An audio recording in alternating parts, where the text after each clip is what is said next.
Coming up this week on Two Noobs, Google gets hoisted on its own petard for paying to have its search engine be the default on your device.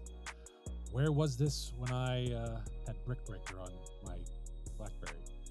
Then, pay to click. Is your mouse about to go subscription? One CEO says, you'll love it. Next, robot dentistry.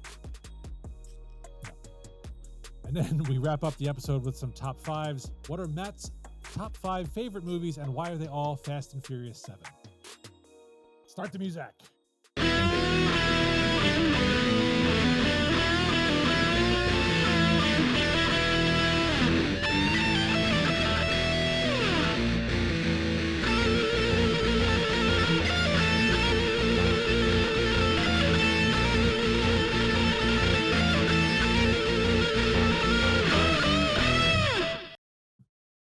It is episode 202 of Two Noobs Talking. I'm going to kill you, Homer. Oh, I'm sorry. Sorry. As you can see, John is nowhere to be found. John's nowhere to be found. Whooping it up with his wife, you know. Unbelievable. Unbelievable. He has the nerve of going on vacation. How dare he? I mean, I thought he was on the road like every single day of the year. I know, right? And seriously. I mean, he should be committed to the podcast. I would think, right? This is beyond. Oh, anyway. It's beyond. Yeah. And the other thing is, we got this weird thing going on here. We got multiple, I don't know what camera to look at. Yeah. I mean, I could look at you. I could look at there. Could look over there. We have so many different multiple camera angles. We could switch it from here, and then we can also switch it to there, and we can also switch it back to here. So there you go. I mean, it's multiple different camera angles. Steve, it's crazy. Of course, I just did more work than I really wanted to, but in any event, He's there you just go. showing off his video editing skills. Yeah. That's his fault. Yeah. All right. Well, we don't have a John Tracy here, so I can't introduce him. Over there, that is Modem Matt Craig. There you go. I in the middle, I am S-Video Cable Steve Murray. I am obsolete. Actually, you're on the left. You're not in the middle this week. Oh, shit. Yeah. But it's good to have you, and thank you very much for the invitation to come over. We just, actually, you know what we did prior to that? We did our core ACL draft order. I was sufficiently screwed over. It was great. And you screwed me over more. There you it's go. all Yeah. So it all works out. Absolutely. That's right. Yeah. That's right. And believe it or not, John got the first overall pick. So John, congratulations, congrats. bud. Yeah. You also have the last pick in the draft, too. So there you go. Yeah, We all rounded works it out for you. So. All right. Well, the Olympics will be over by the time this airs. But they are, as of recording today, Saturday, we still have one more day. The current medal count, U.S. leads with 122 and also has 38 golds. 122. Second to China with 39. So hopefully by tomorrow we can overtake them in that. And Team USA basketball, good job. Way to win the gold medal, because if you didn't, Yeah, it would have been a choke job like you wouldn't have believed. And I think LeBron probably would have been probably in Paris for the rest of his career, maybe his life. I don't know. well, you should thank Steph Curry, because he basically won the game for him with 9 or however many straight points to close it out. It was Crazy. pretty crazy. Yeah. And I was so ready on Thursday when they played Serbia in the semifinal. I was ready to come on this podcast in this country, rip them for losing to a team that had Nikola Jokic and nobody else. Yeah.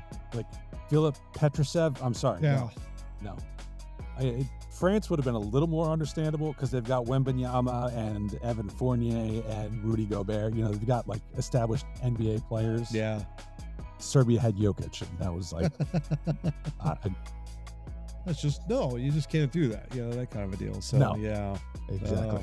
Unbelievable. And the other interesting thing I saw today was an article.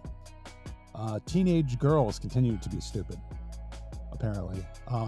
They have been using TikTok and other social media to share when and where UV indexes are above 6 in order to get a good tan. Oh, good Lord.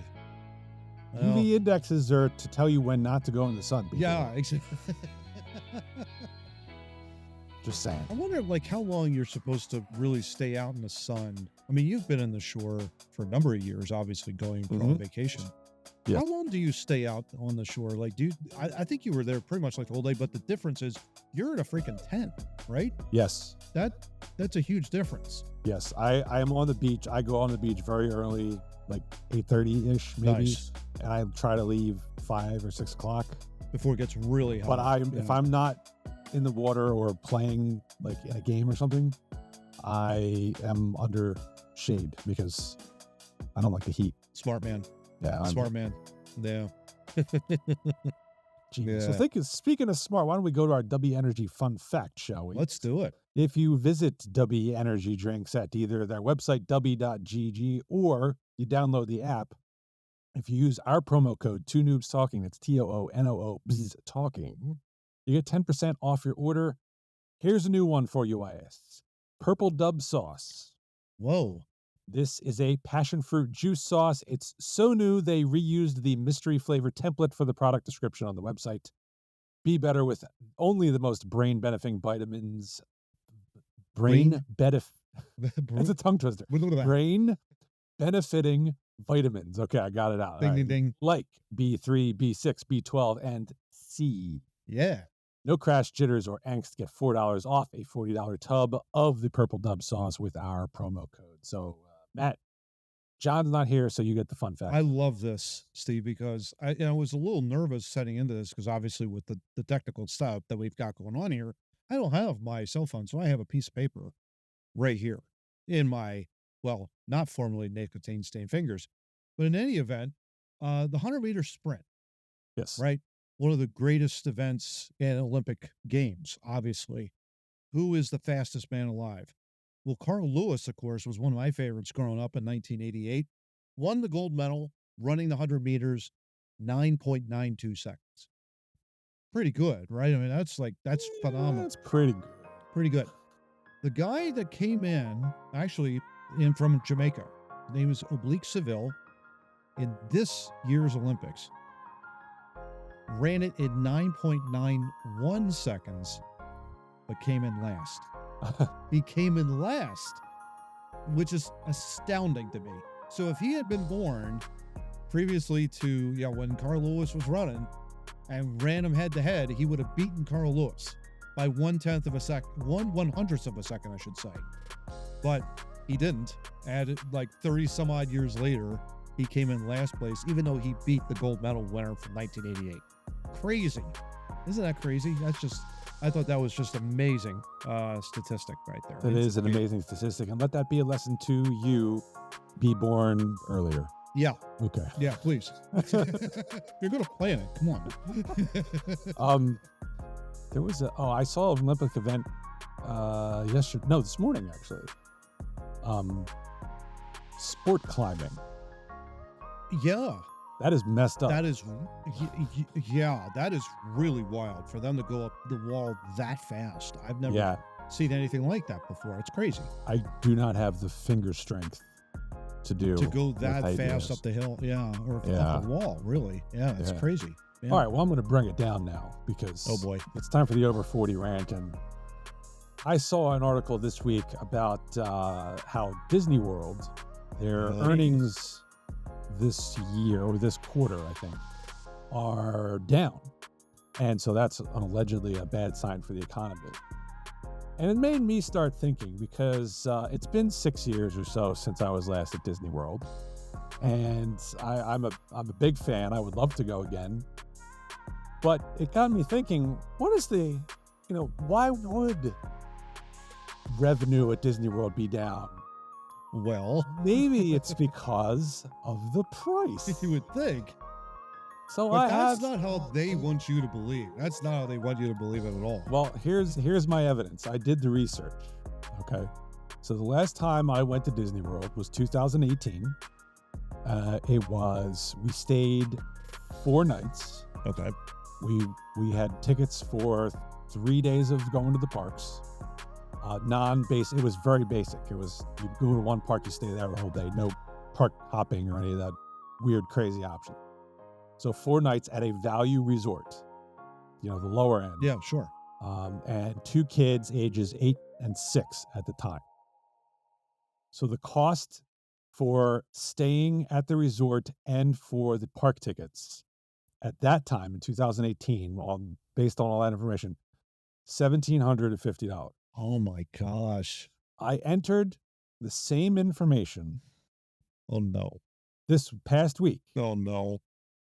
to take the same vacation, pretty much the same weekend. It was in January, NFC Championship weekend when the Eagles won the NFC Championship. Sure. Same weekend, same number of nights, Yeah. same park options. Yeah. I even put the kids' ages in the same just to make sure the Yep. ticket prices adjust for them being much older now. Sure. Same package, $2,700. So it's jacked up $1,000 in 6 years. Wow. Okay. And it's not just Disney World screwing us over either, because obviously we had to get there. Airlines. Yeah. Right.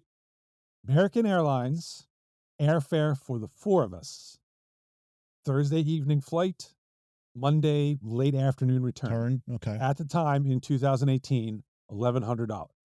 For a family of 4. That's For a pretty family good. of 4. Yeah. Right. Same thing, 2024, $2,300. So welcome to Joe Biden's America. Joe Biden's China. China too. Yeah. It was about to be Kamala Harris's China, but hopefully not, for God's sakes. No, I think it is already, actually, because frankly, I haven't seen President Biden. That is true. He is probably down in the basement, probably bowling most of the nights now, if he can bowl. That kind of a deal. Yeah. Oh my gosh. He's probably trying to hit it with a golf club. So $2,200 more to do the same exact trip 6 years apart. That's wild. And I can't compare That's wild. The time previous that I had visited Disney World was also 6 years, but I can't do a similar comparison because we stayed longer, different time of year. One of my kids at the time was under 2, so she was free for airline and everything. So I can't really do, but I would be surprised if it was this same type of jump. So that's wild. It is. And it's a shame because I love Disney World. I've been to theme parks, all kinds of different places. Disney World just has a different aura about it. Yeah. That is, it's just different. Yeah. And I would love to go there again, but they're making it really hard. Very. I remember being down around that time too, Steve. I took a vacation down Orlando area and was staying in kind of like a cheapy resort type of thing. And it went into Disney World. I had maybe a 1-day pass. And I think it was for a single person, it's $60 some odd, which I thought was a little. Not now. Not now. No. I mean, it was just, crazy. But, you could hop around to Epcot. And I wanted to see Epcot. It was the first time I had been there really since high school. When the high school band went down there, played outside of Epcot. Or in the Epcot theme park, I should say. So kind of in the valley of the, the whole thing. So it was kind of neat to go back and see what it was like and everything.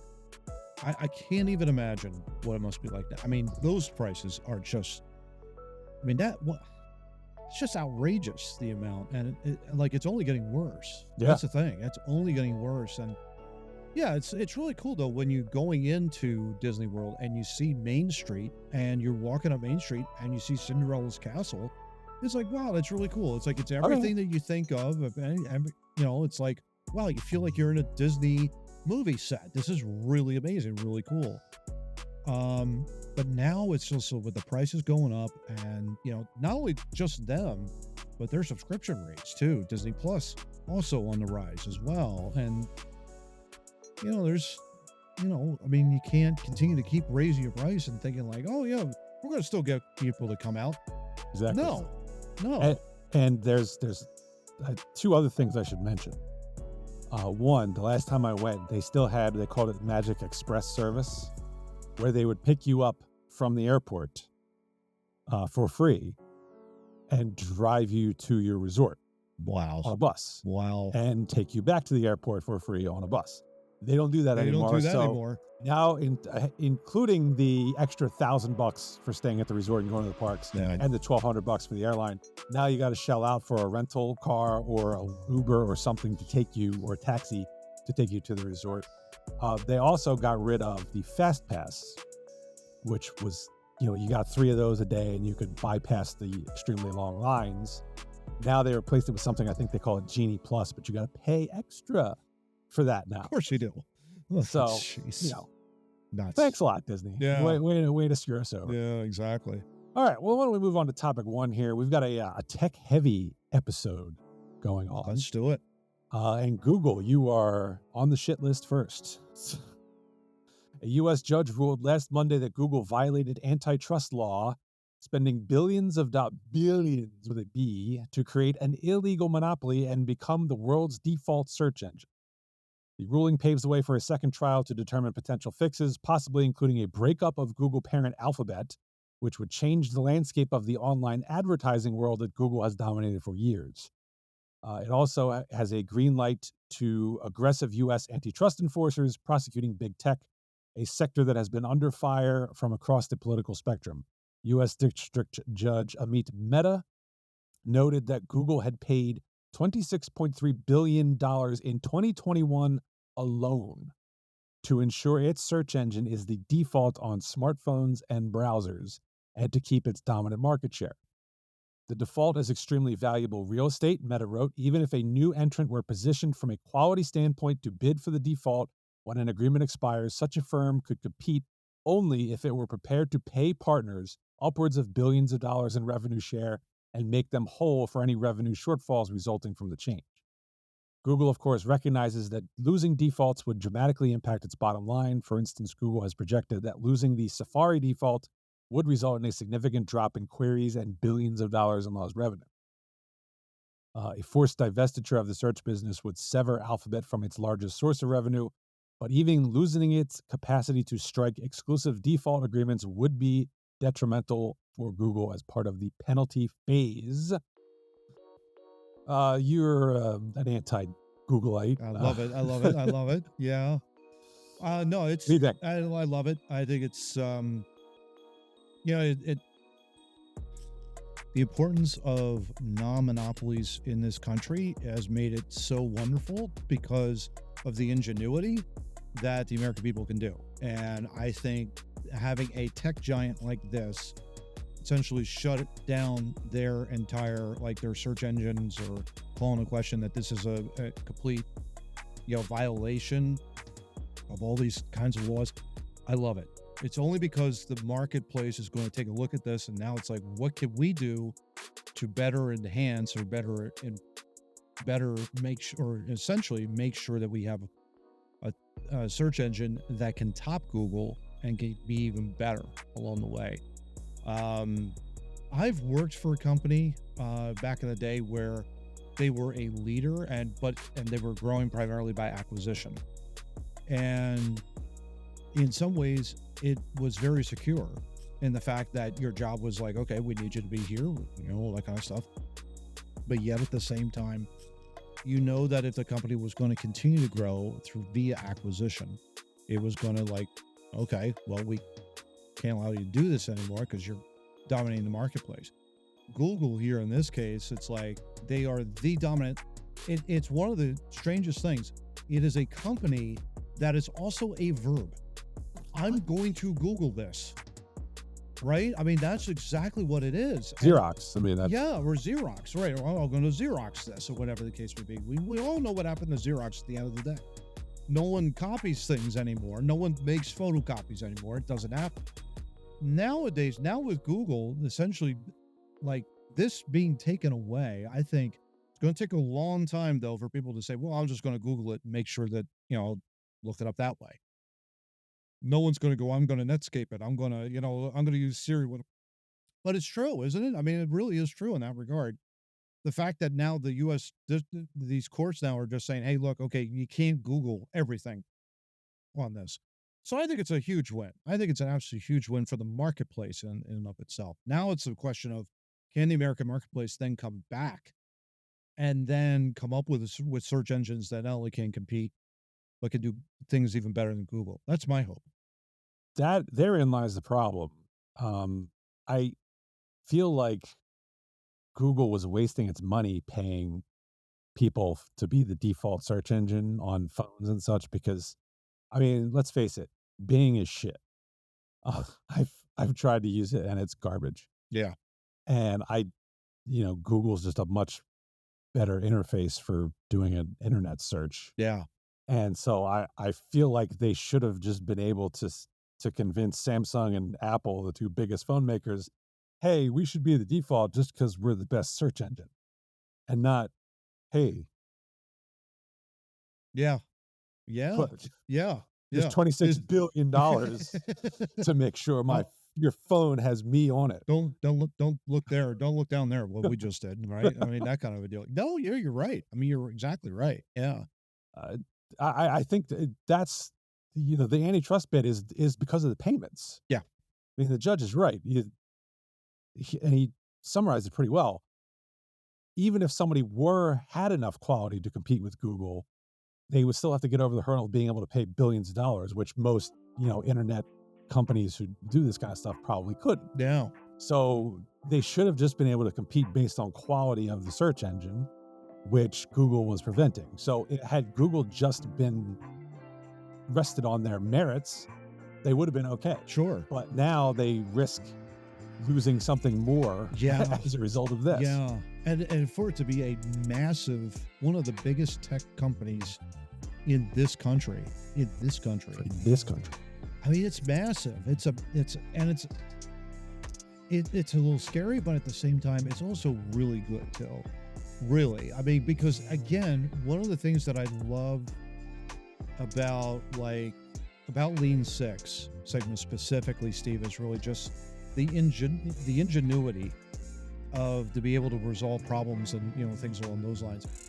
If a company can do something like a Google but do it better and faster and deliver a higher quality than Google can, I'm all for it. I want that to happen in the marketplace, especially in the American marketplace. Rising tide lifts all boats. That's what I want. The fact that Google essentially was like, nope, you can't do this anymore. I love this judge. This judge had the right ruling on this. Yeah. 100% of the way. So yeah, we'll see what the future holds with the company. I mean, what do you think in terms of what do you think Google's response will be? Do you think that they'll appeal this, or is there any way that they can appeal it? They can absolutely appeal it. Yeah. I wouldn't be surprised if they did. Yeah. They're going to try and take this to the mat. This is a major decision. Yeah. I don't know whether they'll be successful or not. The way this judge puts it, seems to me like they're engaging in anti-competitive behavior. Yeah. Oh, sure. Yeah. And this is not the only one of these big tech companies that's under fire for stuff like this. Yeah. That's the irony is the judge's name is Meta, spelled Mehta, though. But thank God. Yeah, right. But Facebook and Microsoft and other big tech companies are also facing this type of, and I think it should be prevented. I think a lot of these companies are getting too big, and they're preventing. They're making my phone, wherever my phone is, your phone's way too expensive. Yeah, exactly. You know what I mean? We gotta get competition back in the marketplace, and it starts by preventing stuff like this.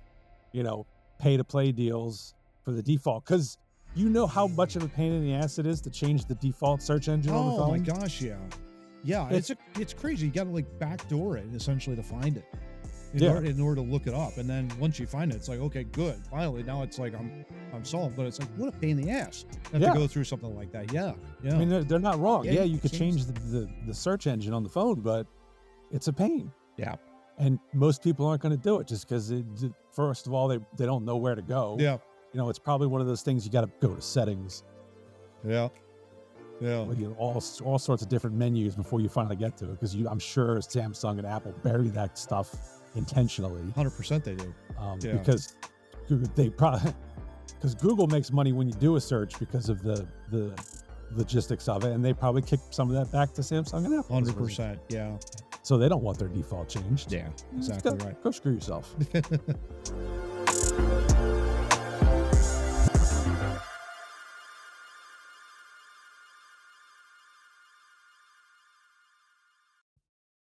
I would be remiss if I failed to mention the third member of our broadcast team today. Yeah. That would be Minimach. Oh, yeah. Front and center. It's like too bad. It's like, oh, yeah. It's like you try to make it a higher pitch watch. Can you imagine that? Oh, yeah. Dig it. Oh, my gosh. He rises to the top. Yeah. That's awesome. Where did you find that? My God, that's just the coolest thing. That was in a toy store. No Like kidding. it's one of those toy stores. They have old Yeah. toys and Yeah. stuff on the boardwalk in Ocean City. Oh, my gosh. Wow. Which I also want to mention. They're closing Jillian's Yeah, Wonderland I in saw Ocean City. that. That's bullcrap. Yeah. Bullcrap. Better put something there that's good and leave the Ferris wheel. That's all I'm saying. Yeah. I don't know what they're going to do with that. I mean, that was depressing when I heard that. I was like, oh, my gosh. 94 years it was. there. Yeah.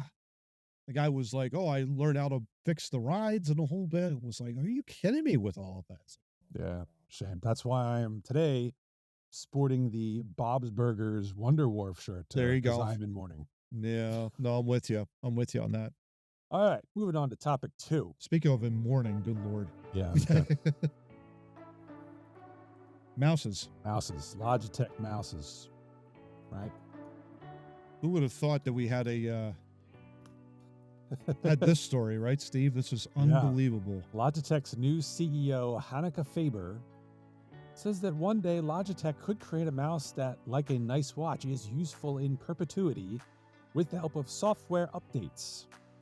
I'm not planning to throw that watch away ever, Faber said, so why would I be throwing my mouse or my keyboard away if it's a fantastic quality, well-designed, software-enabled mouse? Easily, you get a new one. Faber noted that Logitech, Rolex watches are only, $1,000. Yeah. How would she? Oh, my God. Okay. I'm not done. Hold on. I know. Faber noted that Logitech was not necessarily super far away from making the forever mouse a reality, but added that the high price for its extreme durability may require the company to add a subscription model to help make it profitable. The average price of a mouse or keyboard is about $26, and Logitech has the opportunity to create a higher priced premium product that delivers more quality.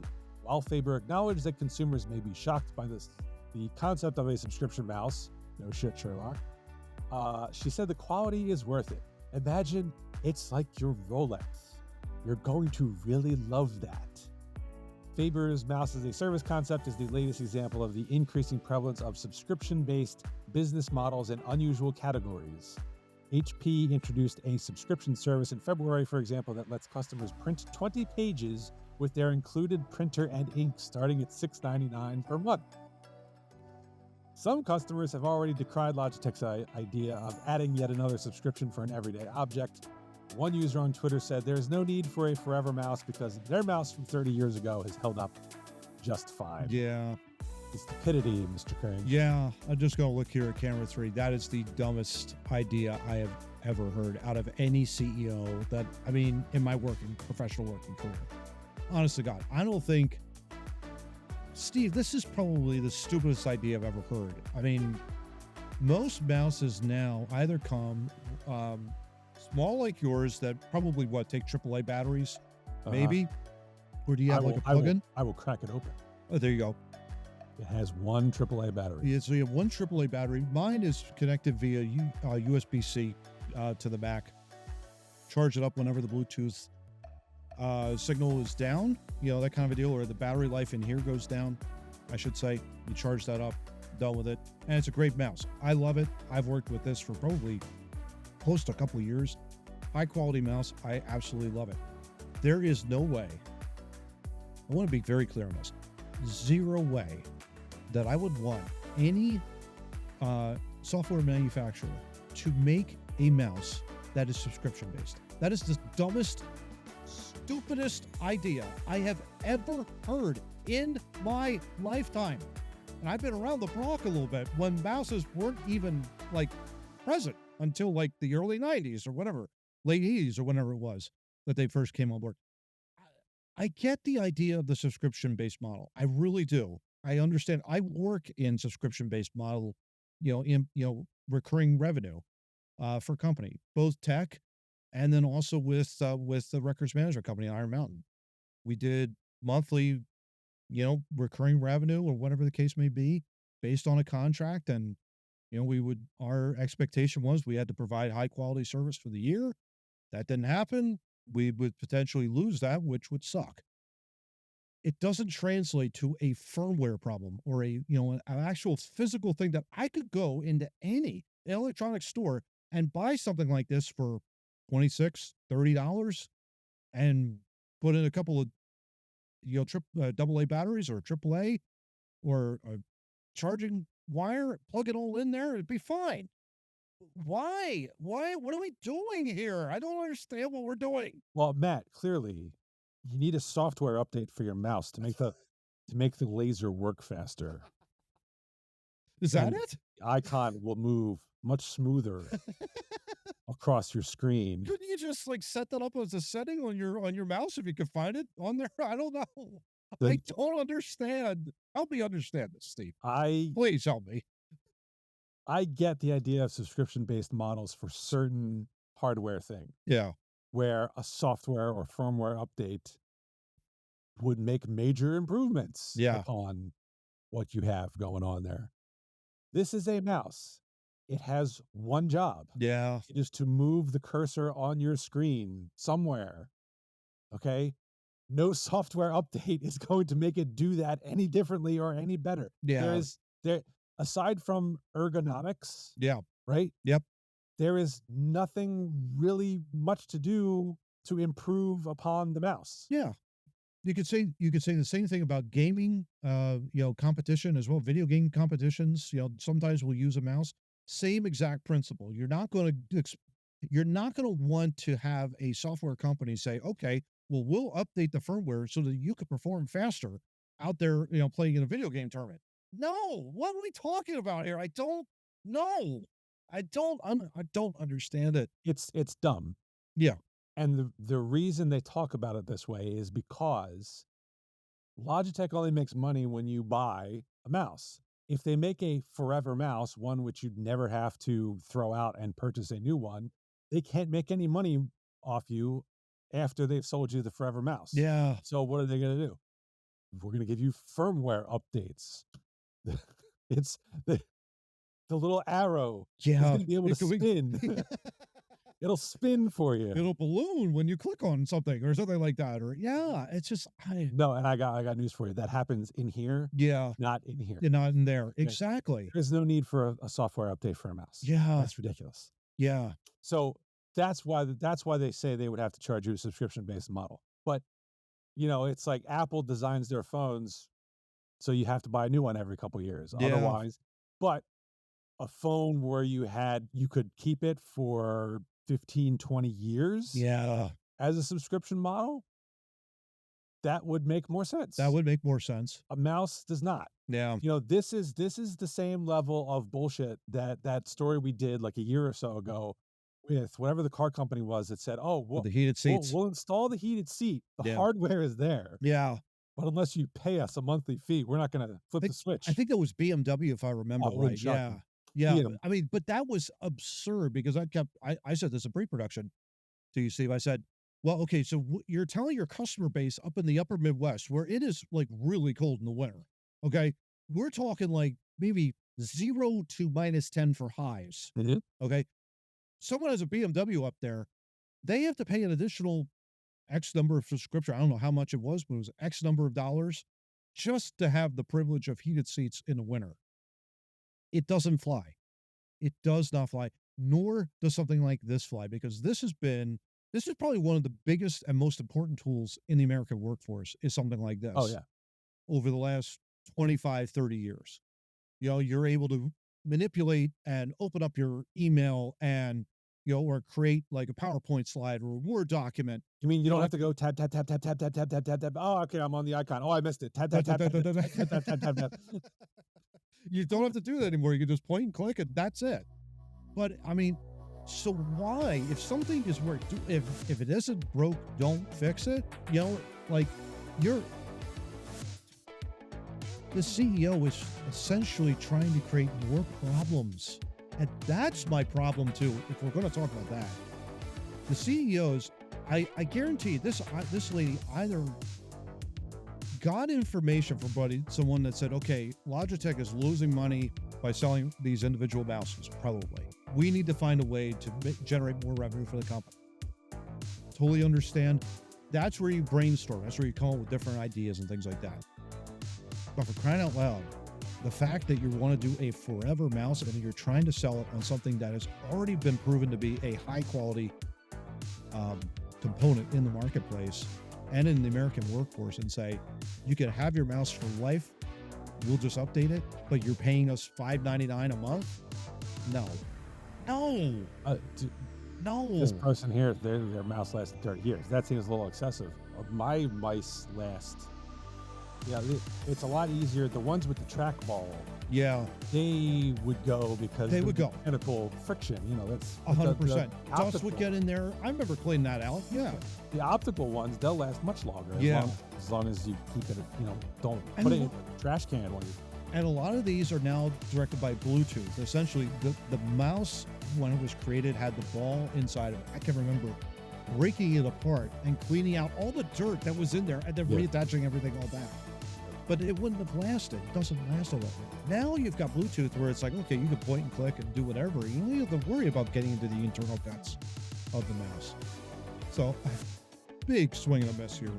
Well, really hope that Logitech doesn't follow through with this. That's I think you're right. I think this came out of a think tank. Yeah. And the problem is... By an idiot. The problem is they see subscription-based models for other things. Yeah. And they think it'll work for the mouse. But the whole subscription-based thing is predatory. Like the car we're talking about here. This is what happens when you let companies, connected things. It's an unfortunate Internet of Things, IoT. This is an unfortunate consequence of it. You connect your stuff to the internet, now they have access, they can shut things off, and they're going to use that to their advantage to make you pay more money. Yeah. That's the reality of it. And that's the sad part is, a lot of stuff that we are accustomed to being able to just use freely, now people are going to come in and say, now you got to pay a monthly fee because I can turn it off from my workstation at the office. And I'm not saying I'm going to give you COVID or anything, but has your mouse been vaccinated? This one obviously is not. It's running on a very old battery. That's Come to think of it, Dr. Fauci, I think this one might have COVID on it right now because I'm seeing all the dirt and all that kind of stuff. Yeah, see, it's gonna need 26 boosters. I'm sorry. Exactly.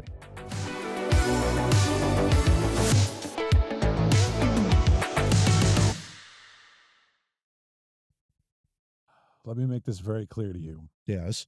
I'm gonna kill you, Homer. No. Sorry, I just found that a very funny episode. Was that relatively new, or is that like? No, it's bad. It's Homer starts to go crazy. Oh. I think it's the one where he goes on spring break in Florida, but like he's watching a late night show, and the host, there's two sitting exactly like this, and the one leans in and goes, "I'm going to kill you, Homer." So I just can't resist, and you can't resist. We have a website. You can't resist it. It's not subscription based either. We will not charge you to go to our website. However, we will hold you responsible. You need to go there, check out any of our episodes going all the way back to episode 140. We also have a link there to our YouTube channel, which has everything else that you can watch there.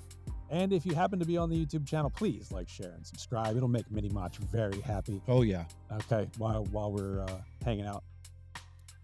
Also, if you don't like looking at our ugly faces, there are audio links there. You can get your favorite podcasting channel, listen to us without having to make your eyes bleed by looking. And if your favorite one happens to not be there, where our RSS feed is also provided, you can plug it into whatever stupid podcasting channel you like. Yeah. So make sure, like, share, subscribe, enter your email address on the homepage. You will be notified every time we have a new episode, which is once a week on Wednesdays. So, John will send you a t-shirt. I don't know which one. Oh, we will? Guess, I don't know. That's a pretty sweet deal. You should take advantage of it. Yeah. Absolutely. I think he is working on Too Noobs merch. I have no idea. I don't think he is, but who knows? what he's doing. We're going to put him on that. Well, there you go. I mean, Johnny, so there you go. I just created more work for you there, bud. Sorry. I'm really sorry about that. We could do the Dick Rocket t-shirt. We can bring that back. What was that? It was like a couple of years ago, I think you brought that up. That was before I even joined as a permanent host. Before you came in as a permanent host. Yeah. That's right. Yeah. All right. Well, do we really have to do topic 3? Yeah. Since you brought up dentistry and your love of it so much, I found this New York Post article, which I found utterly hilarious. And I could only imagine you in the dentist chair squirming. Now, naturally, I would also feel this exact same way, because I would be like, I don't want anything AI coming near my teeth. I can tell you that right now. But yeah, why don't we dive into it, Steve, and get your thoughts on this? I'd rather talk about how dental insurance is a scam, but that too. Because I found out how much it's going to cost me to get a crown. Even though I have dental insurance. Yeah. You're talking to a guy who also has a root canal and 4 wisdom teeth taken out over here. Ask me how much my medical bill was. Yikes. All right. Well, so anyway, this is a New York Post article, by the way, so forgive any typos. Typos, yep. A Boston-based tech company backed by... That was on me. That wasn't New York Post. That was on me. Backed by... It's late. It's hard to read. Yeah. Backed by Mark Zuckerberg's dentist father, has successfully managed the world's first all-robotic dental procedure. Yippee. Oh, gosh. The initial treatment, which took place in Barranquilla, Colombia, because of course it did. Oh, it's not in New York? Okay. No, it shows the bot. I'll get to why in a second. Yeah. It shows the bot independently drilling into and shaving down a person's tooth. There is a picture that Matt will put from the post right here. Don't cover mini much. Okay, so we'll put them like right there. Put it right. Or right here. The ultimate goal is to use the automated machines for crown placements and similar procedures in just 15 minutes, the company announced. Oh, the boy. technology works by scanning images beneath a patient's gum line and then using AI, for analysis before the robotic arms are put into action. Perceptive's AI robotic system uses 3D data for diagnostics and treatment planning, enabling early and highly accurate diagnoses. I would be fine if it was just diagnostics and treatment planning. However, they're sticking a needle in somebody's mouth. No. So how do you feel about, Skynet basically taking over the world and taking over the dentist chair? I would prefer Skynet do what it originally did in Terminator than to be putting instruments in my mouth. Thank you. I think that was exactly what was going wrong with the Terminators. What they really should have done is really just gone in there and taken over the world by the dentist chair. Then it's like people would be like, oh my God, they're taking over that kind of deal. Who knows? But bizarre. And the fact that it was in Colombia, I guess we could talk about that. Well, it's because I am sure the FDA would not allow a robot to be performing a complete dental procedure on its own without some kind of initial clearance. Maybe. Yeah, I guess that's true. Look, you're talking to somebody who's dealt with patenting of medical devices. The FDA is very strict about the types of devices that can be used in the medical field. There you go. I guarantee they are not letting a robot touch anybody's mouth anytime soon. How about the fact, too, I mean, we got a shout out for John's boy, his father. His father created this. Johnny. I mean, this is ridiculous. Well, he paid for it. Oh, I wouldn't say he created it. He paid for it. John, it'd be like tinfoil hat. He probably did create it to take over the world. But in any event, I mean, absolutely not. Okay. Like, let's just say that sort of device somehow gets approved by the Food and Drug Administration. Comes up here 135 years from now. 130. Well, we're long dead. But let's just say like they fast track it, much like they did the COVID vaccine. Let's just say they fast track this into every dental office. I would not even remotely come close to any dental office, right? With this, like, no, not even close to this.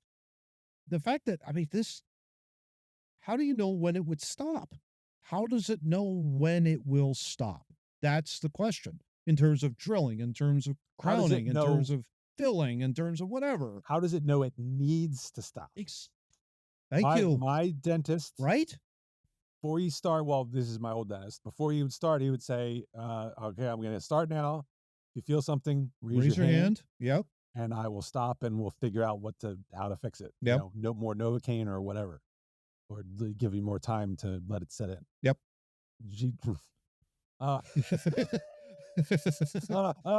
Robot's not paying attention to that. They're going to continue on their merry way. And Not good.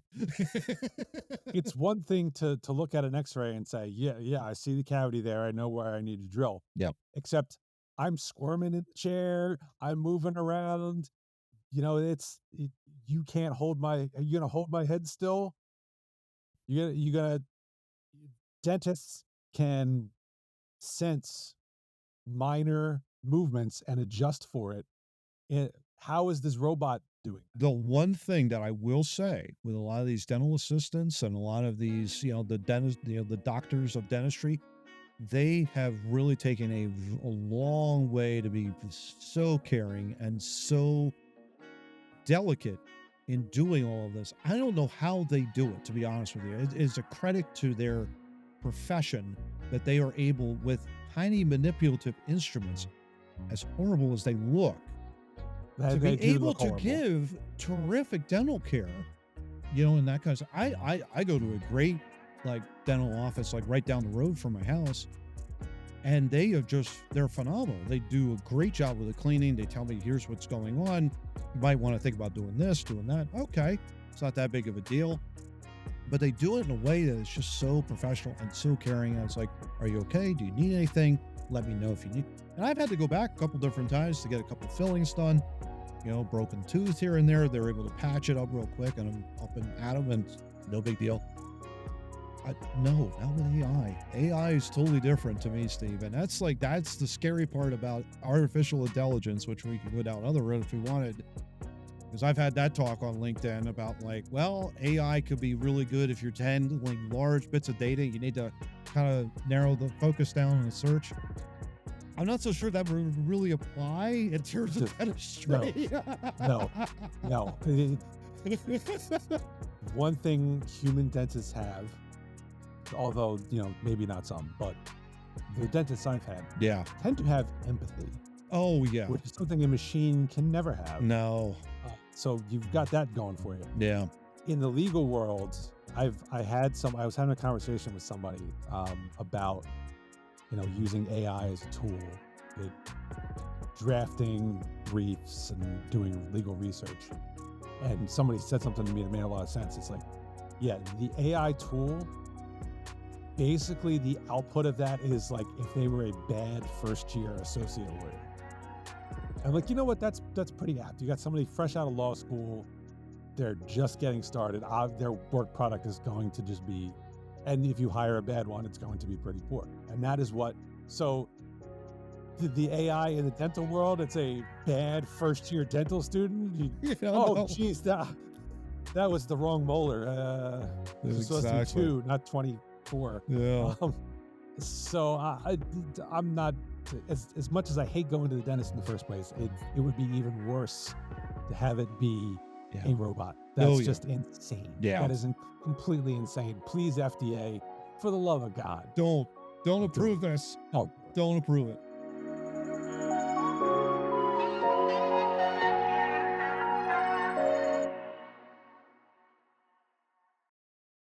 John, I know we said, no fighting, but Matt just last topic. I punched him.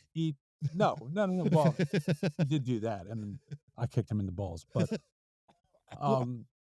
last topic, he mentioned how the article, he thought of me and having a robot put its filthy, dirty, disgusting robot hands in my oral cavity and torturing me. Oh my. So I'm just going to have to stab Matt in the eye. No, don't do that. Will you stop? I'm going to go John Wick on your ass. As we, by the way, we over there, off camera, you can't see it. But we've got the TV on.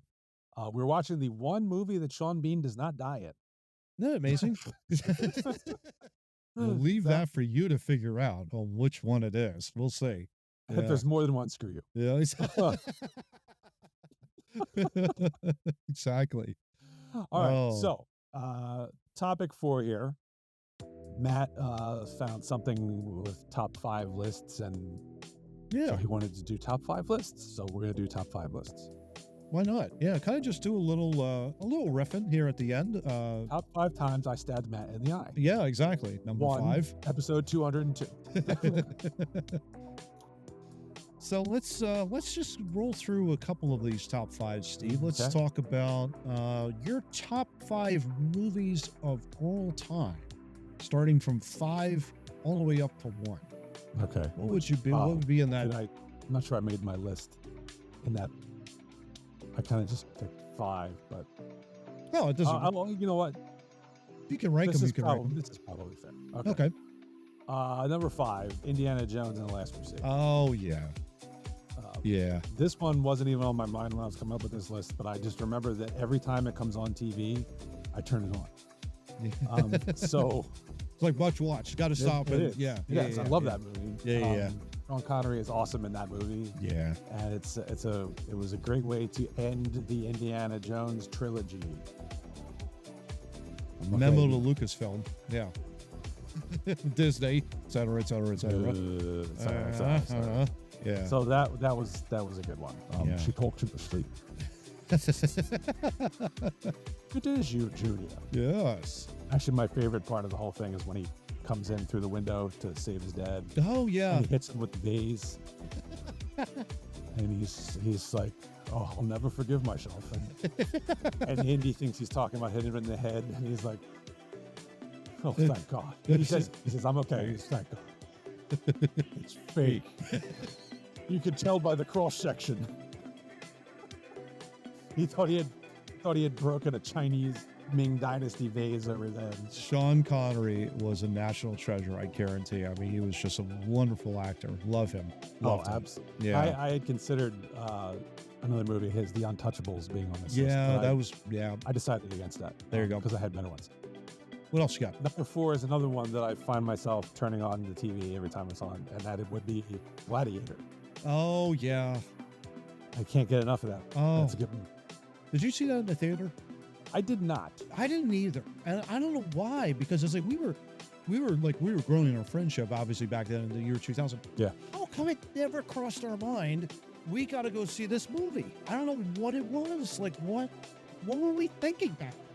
I honestly don't know, because Yeah. it's a fantastic movie. Yeah. Everything about it's great. Russell Crowe is great. The music Great is story. Great Yeah. story. Everything's awesome. I Don't know. I don't. And I didn't see any of these movies in a theater, actually, which is the real ironic part. Yeah. Yeah. Which is a shame, because Gladiator. No, I shouldn't say that. I did see Gladiator many years later Okay. at the Mann Center with the live orchestra. Oh, okay. So I did get a nice experience. Experience with time. that. Yeah. And I would love, by the way, Mann Center, if you could put on The Last Crusade. That would also be a really good one to show with the Philadelphia Orchestra, There you go. because that's a good soundtrack. Yeah. Yeah. Okay, number 3. Three. Number 3 is The Godfather. Oh, which one? The first one. Oh, the first one. Okay. Yes. Okay. Well, there are people who put the second one above the first one. I don't. I love both the first and the second one, but I think the first one is better. Okay. And the cast in that movie: Is that- Brando, Pacino, Duvall, James Caan. That's like an all-star. That's like an lineup. all-star. Yeah, a perpetuity is what I should say. Yeah. I don't think that's the word you're looking for. But Diane Keaton, it was a fantastic, Oh, wow. fantastic cast, fantastic movie. Yeah. And it's one of those ones. It's 3 hours, but it doesn't seem like 3 hours. It goes by Goodbye. So fast. so fast. Yeah. Yeah. Number 2 is one of the greatest movies I think that ever existed. Hands down, the greatest sequel Yeah. that has ever existed. And I that know is Terminator There were 2. 2. Yeah. Yeah. They took everything that was good about the Terminator Oh. and made it even better. Yeah. And the gap between the two movies too, because you had that was in 84, I think. Terminator was 84. 84, and that one came out in 91. Yes. And that's like a 7-year gap, and you're thinking like, could they possibly do a second one? And they did. Not only did they do the second, but they made it even better than the first. They did. I would even argue that. I mean, now like in 84 they had limited technology. Yeah. But in 91 it was like unbelievable. You saw like, I mean, Robert Patrick's performance was fantastic in that whole thing. Great actor. Yeah. Everybody in that movie was good. Yeah. The music. Oh, like that, because so good. The music in the original Terminator was very iconic, but in Terminator 2, they really outdid it. Like I don't know, somebody was banging on a steel something or other. Like the bells, it was phenomenal. Beautiful. Yeah. And the special effects, I mean, they inspired Spielberg he's like, oh, now I can do dinosaurs. I could do Jurassic Park now. It's like, wow, I didn't even think I could do that. Which almost made my list, by the way. Oh, there you go. Yeah. That's another good one. But that showed him he could do special effects that could be believable. Yeah. And it still holds up, except for when they're smashing Arnie's head in with the steel beam, which was an obvious dummy fake. The special effects still hold up today and are way better than a lot of movies that exist now. For sure. Yeah. But it was James Cameron. So. Oh, wow. There you go. Number one, you've heard me talk about on the podcast before. It's Batman. Batman 89. Nothing's better than Batman 89. I love that movie. That was such a great movie. Yeah. Especially like, watching it here with you a couple different times where you'd throw it on the Blu-ray. As you could definitely see, it's an obvious model. It doesn't matter. It doesn't matter. It's so good because it's like the painstaking detail that they went to build Gotham City. Oh, yeah. Phenomenal. Yeah. You're never going to see that ever again. Model work gets a lot of criticism in film, but I don't. When you take the time to build a detailed model, it's really hard to tell. It's very hard, yeah. And I think a lot of long hours, a lot of pain, yeah. I think it gets unnecessary derision, I think is what it gets. And I don't think it should. No, because I think it's a craft unto itself, and when it's done right, it can look really good. Yeah, it's when it's done crappy. Yeah. So for me, the top 5. So this is really, I did think Gladiator for me, is number 5, for all the reasons we talked about. I mean, it's just the music in that too was over the top. It was just phenomenal. Some of those songs. I remember getting the soundtrack years ago, and you're just sitting there, you're listening to it. Mesmerized. Makes you want to pick up a sword and go stab somebody. Well, not that, but like you're going after a corrupt mayor or whatever he was called, emperor, back then. So yeah, for sure. Sort of the Roman mayor. The Roman mayor. Really? Come on, Matt. The mayor of governor. Rome. The mayor of Rome. Come on, Matt. No, we are about to die. Salute the mayor.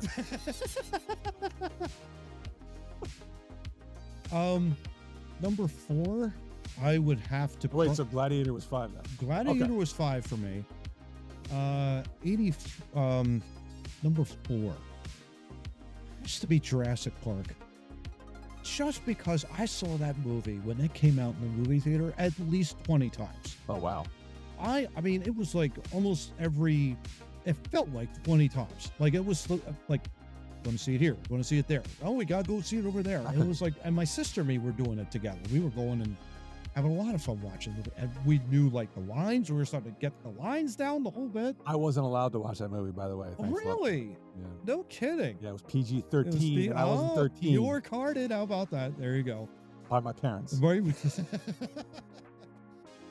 It was really good. It was a great movie. One of my favorite comedic lines. Dark Knight, for me. I think that's one of the best superheroes. That's number 3 on my list. By far. The story, Heath Ledger's performance. And he stabbed somebody with a pencil. Yeah. I mean, I'm going to make this pencil disappear. Ta-da. Ta-da. Great line. Love that movie. 89 Batman number 2. And Saving Private Ryan. That's my all-time die on the hill greatest movie I've ever seen, period. Military son would say that. But it's a moving story, and yeah, I can remember my dad watching that movie with my sister. They were in the theater, and the last scene comes in, and you see the American flag wave, and there was no one said a word. Like, normally you get up, you're walking around, oh, that was a great movie. No one said a word. It was just the reverence that they paid for the American soldier in that movie was fantastic. So yeah, that's my all-time favorite. Even though it movie. was a fake. Even though it was a fake, yeah. Even though it was not true. It was not based on a true story. It was not, but it was based on a true story that I just made up. It was still a very good movie. Excellent movie I've ever seen. So yeah. Definitely about the sacrifice. For sure. No Fast and Furious for you then. No, I think that's probably down on the list. Like, we'd have to look under the table, I think. That's where Google put its $24 billion. Yeah, exactly. All right. Okay. Well, let's talk TV shows. Okay. Let's list off the top 5 TV shows, series, whatnot. I can't put mine in 5 order. Okay. Yeah, we'll just roll them off. Let's riff, man. All right. What do you got? I'll start with It's Always Sunny in Philadelphia. Oh, yeah. Very good. Yeah. That's a good one. Yeah. Especially. I'm so glad he joined in season 2. Jesus. I remember watching that a few times here. We were dying a couple of different times. Great stuff. That is always good for a laugh. Yeah. Next one, I'm going to go in the Wayback Machine. That would be Monty Python's Flying Circus. Oh, yes. That is classic television. Great callback. And if you don't get it, you're an idiot. Yeah. Like, you need help. Yeah, right. You need psychological. And it's funny, I got into that show when I was a teenager because when Comedy Central first came out, they ran that on repeat. All they had on Comedy Central was reruns of Saturday Night Live, yep, Monty Python, and The Benny Hill Show. Yeah. Those were the 3 shows you could see. And when I was home from school in the summer, I would just watch Monty Python's Flying Circus. So amazing. I knew all the lines from the Bishop sketch. My son, because I've watched it so many times, knows the Deja Vu sketch. Nice. It's one of the greatest shows ever. Love that. Love it. Next one on my list, I've got Monk, the defective detective. Tony Shalhoub. Very good. I love that show, even though my dad still can't get over Captain Stottlemyre is the Buffalo Bill from Silence of the Lambs, so it skews him out a little bit. But that's a fantastic show. A lot of shows that run for a long time. There are seasons where you could say, this season wasn't so great, or this season was better than this. But every season of Monk was awesome. That's good. You can't really say there was a bad season. Yeah. It was a good show. Yeah. It was on USA too. Yeah. Next on my list, I'm going to say The X-Files. Oh, really? As a comedy? Or as a television show? As a television show. Yeah. Yeah, that's one of my favorite television shows. Yeah. And they of course had the whole plot line. Mulder's sister had been kidnapped by aliens, so there's a whole kind of, through the whole show there's a plot. But they also had one-off episodes of like different types of adventures that had nothing to do with it. And those were my favorites. My question to you about that show was always about the cigarette smoking man. What was his deal? Was he like this insider within the FBI that had some dirt on Mulder and Scully, or what was going on with him? He was a bad guy. He was a bad guy. He was a bad guy, and he. And that was his character. I don't know right? that we ever knew what his. Yeah, nobody knew his name. So he was cigarette smoking man. They started first. They called him Cancer Man, but then I guess that was too on PC, so they changed it to cigarette smoking man. Oh, okay. But they do give his name. I think it's CGB Spender is his real name. But I'll go with CSM.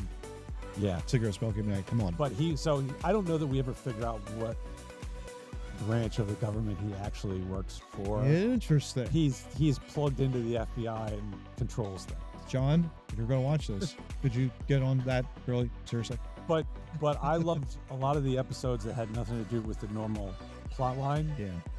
The one-off spin. The one-off. There's one where they go to a trailer park where there's a freak show circus. That one is hysterical. I love that. Because some of them were actually comedy episodes. And there's an episode that my wife hates whenever I turn it on because it's the creature is called Fluke Man. Oh, gosh. And he's got this horribly distorted face with these things, and she doesn't like it. She's like, oh, it freaks her out. So Oh I God, love to turn that on. that does sound freaky. Yeah. But it was one of their better episodes. Oh, that's awesome. It's fantastic. Yeah. All right, and then my last one, it's the Ren and Stimpy show. Oh, Ren and Stimpy. Wow. The original, not that new Adult Not the new Swim one. crap. The old original Yeah. 91, 92, 93 Ren and Stimpy show. Very good. Hands down, my favorite show of all time. No kidding. Oh my gosh. Wow. You idiot. Yeah. Love Great that line. show. Great line. Fantastic. Yeah. Not in any particular order, but I will say probably the best show I've ever watched. I think you know what it is. Oh, well, yeah.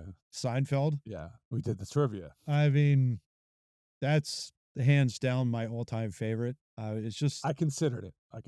it definitely has to be for me in the top 5, if not the number 1 that I've ever seen. Feels like an Arby's night. Feels like an Arby's night. This is bogus, man.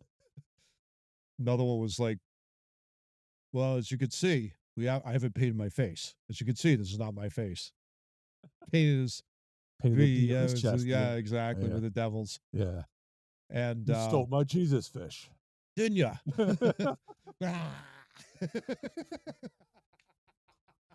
That one was great. Don't you care that I'm going to hell? It's going to be rough. You should be trying to save me. Don't boss me. What- This is why you're going to hell. What do you care? You know where you're going. Putty was just a fantastic Oh, yeah. character, just a We- great foil for Elaine. But yeah, it was just, and Kramer was just so like, Michael Richards was just a wonderful comedic actor. It's like, you just don't see that anymore. Like, I think in the characters Physical now, comedy. the physical comedy that he had was just brilliant. The one with the Kenny Rogers roasters when he's opening the door and he leans. I mean, my God, that's like the greatest, one of my all-time favorite lines, all-time favorite bits when he does that. It's like, it cracks me up every time. The one I was talking to you about in pre-production where he goes to work and he's carrying a briefcase and Jerry asks, what's in your briefcase? Crackers. Crackers? I love the one when Yeah. I love the one when he gets the intern and they drop the big giant rubber ball full of oil and it's on Jerry's girlfriend's head. Yeah. And Kramer looks out, he's like, well, That didn't work. Oh, I've got it. Ketchup and mustard in the same bottle. Right. That sounds interesting, sir. Great line. Some of the old ones. I loved Cheers. I loved Night Court. Night Court I remember that one. was a great one. And I have my sister got me a DVD of the first 3 seasons. I've been going through that. And it's wild. It's unbelievable commentary. John Larroquette was a very young John Larroquette back then. He was excellent. Even back then, he was so good. He gets better as the seasons progress, but even you could see the talent and the sleaziness of him being like He was the defender. he was a defense lawyer. Yeah. Yeah. And they bring in, I think it was Margot Robbie, I think was the girl. No, No. who was it? I could see her. Marquis Post. Marky Post. Yeah. There you go. They brought her in season 3 and she was phenomenal. She just elevated that. She was the prosecutor. She was the prosecuting attorney, yeah. So she got Bull Buchanan as Richard Mall. He was the big, tall security guard. It's like, bailiff. bailiff, yeah. Great line, great show. Love that. It was a very underrated show. Like you too, though, Steve. I'm glad you mentioned it. Monty Python's Flying Circus was a riot. I loved that show. Absolutely loved it. I think it's the last television show for me. I mean, it's not a comedy. Mythbusters. Oh yeah, I love Mythbusters. That was- Mythbusters. The early seasons, you could tell they were running a little bit out of steam towards the end. They were kind of trying to come up with ideas and ways. I don't know. I kind of like a lot of the older, the more recent. The more recent ones. Yeah, I do. Then they were starting to blow stuff up for the hell of it. And I was like, well, well, yeah. okay, well, why not? When in doubt, before. C4. Yeah. Jamie and Adam working together. I It's think one of my favorite ones of all time was when they try to walk in a straight line. And they put the blindfold on in Yeah. the field and they think they're walking a straight line, but and the whole they're time not. they're like, Yeah, and they're doing a circle. Yeah, it's like, and they deduce that basically because your eyes help to perceive where you're going, when you take that away, you don't know where you're going ultimately. So Yeah. it was brilliant in that Yeah. regard. My No, favorite, Mythbusters is great. I love that show. there were one of my all-time favorites was the lead balloon one. The lead yeah. balloon was the best build I think I've had, because it's like, how do you build this? Like, what is the, and they had to find this lead foil paper, and it was paper thin. It was literally like wet toilet paper, as Jamie pointed it out. And they were able to build this out in a like kind of a flower-like, Yeah. I don't know what it was called, a dodecahedral or whatever it was, but it was kind of just inflated from the Yeah, bottom and up and out, and it was brilliant design. It was great problem solving. Loved it. Love that show. One of my favorite ones is when they launch a ping pong ball at 1,100 miles an hour, and they shoot it into a pig, Yeah, and they determined that it still wouldn't kill you. that's Just so you amazing. know. Yeah. Just so you know. So let's wrap this up real All right. quick. Top 5 video games you've ever played. All right. Again, these are in no particular order. Mortal Kombat 2. Oh yeah. That's my favorite Mortal Kombat Okay. of all time. Okay. I remember the first time I played that, our good buddy Eddie. I went over to his house for a sleepover. We went to Blockbuster, rented it for Sega Genesis, played that all night. That's That what you were was- doing. Yeah. that was a tremendous game. I love that game. Good stuff. NHL 94. Yeah. Oh yeah. We talked about that on the show before. Hell yeah. That's quintessential hockey game for any. So what was your playing to score goals in that? Was that like the one-timer in the slot, or was that just like Oh, down the wing, cut straight across and shoot it, That's or true. circle the net and come across. and circle? shoot. I was always the one-timer. I was always the one-timer in the middle. Yeah. Yeah. Another one we played on the program, GoldenEye, GoldenEye. for the Nintendo 64. Uh-huh. That's a classic party game. It's you can't, you get 4 people together, you can't play a better game than that. That's Best. just too much fun. Greatest. And my Greatest favorite song. weapon, the remote activated mine. You plant the mines on the wall, you walk away, you stand in a corner somewhere. As soon as you see somebody else walk by, boom. Can't do it with the proximity mines. Yeah. Because you end up running by them and they blow up in your face. Rocket launchers were always difficult too, because it was just like a one-shot kill. Blow back. Yeah. You hit the wall, it comes right back at Back you. at you. Yeah. Yeah. The lasers were fun. Yeah, I think we did the golden gun too. I think if someone got the golden gun, I Oh, think God, that's it what was it was. Yeah, it was like, oh God, then you're big time trouble. You know, that Did kind the of. armor help with that? I don't remember. I think it was a does. one-shot kill. I think if you have the armor, it helps. Might help. Yeah. I think. Yeah. But But- that was. Yeah. Then I have Wii Sports, Oh yeah. which is that game is awesome because anyone can play it. Yeah. You know, a lot of these Doesn't games, matter. a lot of these games, Super Nintendos, all the way up to the new stuff, the Nintendo Switch. You know, there's a certain demographic that is able to play that game. Yeah. I played Wii Sports with my parents who never touched a video game in Yeah. their lives, and I played it with my kids when they were too young to know what Super Mario was. Yeah. You know, it's fun to be able to hit a tennis ball, to throw a bowling ball, hit a baseball. Wii Sports is one of the greatest things that has ever come out because it can bring people of all generations. They were using it in retirement It's homes. beautiful. It was Yeah. it was just so much fun. Yeah. And I always liked the home run competition. Yeah. Um, That whole system, the Wii, when it came out, it was a game changer in the video gaming market. That like Nintendo figured out how to do motion capture and motion control gaming, and then it was like you could see Xbox and Sony try to do it, but it was like it wasn't it wasn't not the even same. close, No. not even close to it. Yeah, Not even close. Yeah. And then my favorite video game of all time, you know Yeah. where I'm going with this. Tecmo Super Bowl. Oh yeah, Not Tecmo Bowl. That's the original. yeah, It didn't have all the teams. I Yeah. don't even know if it had the player names on it the first time. maybe a couple, but not much. Tecmo Super Bowl, when they Yeah. actually had the deal with the NFL and they had the team names and all the players except for like 8 plays, QB Eagles. Yeah, 8 plays, and you can't go wrong with that, right? I mean, absolutely. yeah, That is I don't care what anybody says about any Madden or any Yeah. whatever. yeah, Tecmo Super Bowl is the greatest football video game ever designed. Yeah. It's straightforward to play, and when the computer wants you to lose, you lose. That's just the way it is.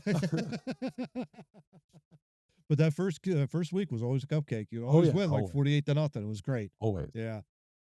For me, so yeah, I would say this one was a little tough because I have like a large catalog in my brain. But Final Fantasy, I've always been a big Final Fantasy guy. The JRPG. Aren't there like 297 Final Fantasy? There are 16 of them. Okay, so which one are we talking? I have played. Well, right now the big one is Final Fantasy VII. They've remade it and they're making it into a trilogy. So it's the first. Subscription-based. It's a subscription-based gaming. Yeah. No, it's not. But they've broken this one game up into 3. It's Final Fantasy VII is considered to be one of the best video games ever made. Which I never played, actually, which I want to definitely do after I get through the trilogy whenever that's done. But So which game is on your top 5 list then? right now I'd have to say probably Rebirth, which is the second of the 3 trilogy. It's a great story, and just tremendous back and forth. It's not, most of the Final Fantasy games back then were turn-based, so you would input, you know, like basically your 3 characters, and then the villain would get to do his damage. This is just perpetual motion. You're basically just firing off, you're doing all kinds of different things, magic and, you know, attacks and whatnot, and you're doing it all at once. So it's a chaotic frenzy, but it's really a lot of fun. Great stuff. Another side games, please. Another one would be Uncharted, the Sony franchise. I would say Uncharted 2 would be up there. Has a great opening scene where basically your protagonist, kind of like a fortune hunter. Your guy's name is Nathan Drake, and you're kind of waking up. You're shot on one side. You're in this train, and you're kind of like half awake, kind of go, "Heck am I?" And you look down, and you're like buckled in, but you're hanging off the side of a ledge of this train that's crashed. Oh, jeez. And it's like, wait, what? What the heck just happened here? Like within the first 5 minutes, it was my first initial reaction. I was like, what the heck am I doing here? And I had to climb to get out. You know, that kind of stuff. And I survived, and you move on to the rest of the game. Great opening. I absolutely loved it. And then some of the cartridge-based games, NHL 94, totally with you. I had a great buddy of mine, Jim, in high school. That's all we did. All we did. We ever get together when it was raining or whatever the case was. We played street hockey, and then we would right into his house, and we're just right there and we're playing it. Love that game. Absolutely love the NHL 94. Ton. 2 others. I would probably say there's a couple of Batman ones that actually just recently came out. Really? Probably about like 10, 15 years ago.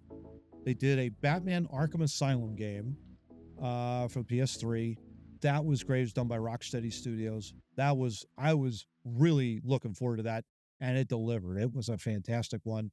And then Arkham City. So spoiler alerts, Batman Arkham City, the Joker dies in the second one. It was a shocker. It was an absolute shocker. Yeah. It was a bold choice, but then they kind of flubbed it up in the third one. So there was like 3 trilogy. There was the 3 ones, and the third was decent, but it wasn't a great ending to the story. You know, it was kind of like, could have gone a totally different direction, that kind of thing. But they brought, basically Mark Hamill said, "Oh, I'm not doing the third one. I'm not being in this." Turns out he was in the third one, voicing the Joker. So it was like, so what was that all about? Like, what were you doing there? So it was just kind of just, it kind of just, they landed the plane, but they had one wheel kind of like hanging on at the end, you know, that kind of deal. It wasn't his soft landing.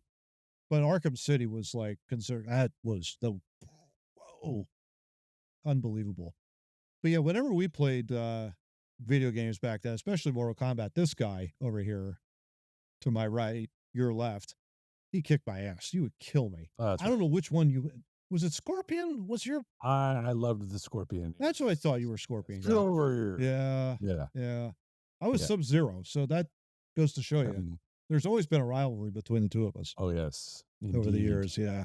Indeed. So I've played many a Mortal Kombat game. Yeah. And 2 was always just, it's not one, you can't do a lot of combos. So it's kind of slower than you should see it modern now. fighter games, but it really changed. Like Mortal Kombat was cool, Mortal Kombat 2 was like the Terminator 2 of the Mortal Kombat. Yeah. It took what made Mortal Kombat 1 good. Yeah. And it made it so much that cooler. much better. Yeah. And you could turn Liu Kang into a dragon. And you could do babalities, which was also fun. You don't really want to see this Mortal Kombat 1 that got rebooted. It's pretty bad. Oh, really? Like, the fatalities are horrific. Horrific. Right. It's not something you would want to show, let's say, to your kids. That kind of deal. So. Oh, well. That's it. Well, I don't even know what I would play it on because I don't have... yeah. My son has a Switch, but I don't know what Mortal Kombat 1 was for. Yeah. I wish they would bring Mortal Kombat 2 onto the Nintendo Online thing. Can you imagine? Old NES and Super NES stuff. And I'll show you, son. I'll show you how to play. Yeah, exactly. Exactly. Well, he accused me of cheating on Tetris because it was a game from my time. So well, technically he is right, but I mean, for God's sakes, Keith, come on, man. What's going on? Right? All right. Well, that wraps up episode 202. And if you take nothing else away from this episode, just remember, I'm going to kill you, Hummer. And by the way, John next week will be replaced by Mini Mach. We've decided that he's a much better third wheel on this program. Sorry. No, we miss you, John. We love you. We'll see you back next week. Hell yeah. But until then, we need you to get out. Thanks for checking out this episode of Two Noobs Talking. For more information about our podcast, feel free to check out our website located at twonoobstalking.wordpress.com, and we'll see you next week.